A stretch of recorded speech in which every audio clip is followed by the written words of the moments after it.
והוא אחד ואין שני, להמשילו, להכבירה, בלי ראשית, עוד בלי תכלית, ולא העוז והמשרה.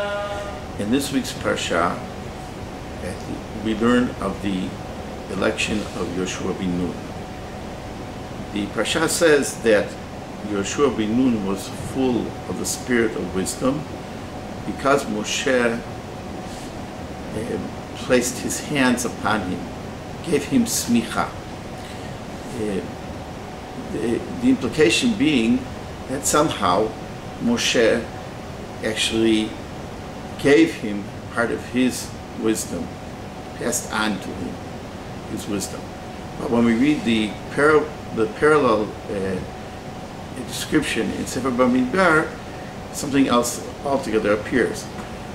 Yoshua is described as a person who has the Spirit, Isha Sharuach Bo, and the function of this Michav, Moshe placing his hands on Yoshua, is to give him some of his presence in front of Elazar Kohen and the people of Israel.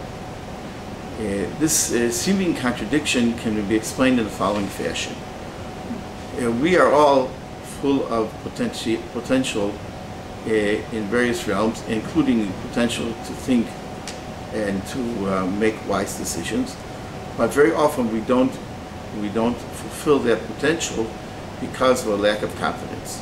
Very often a student will come to me and say that he doesn't understand a certain line in the Talmud, thinking that he doesn't have any knowledge of Talmud, that it's his problem.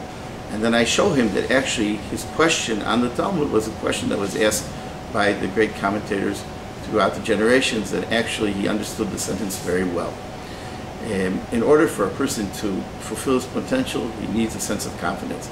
Yoshua, who is described as being a youngster, a na'ar, it needs this public ordination where Moshe puts his hands on him to give him the confidence to fulfill his potential as a man who has the Spirit, and thus he becomes filled with his own potential after this process. Shabbat Shalom.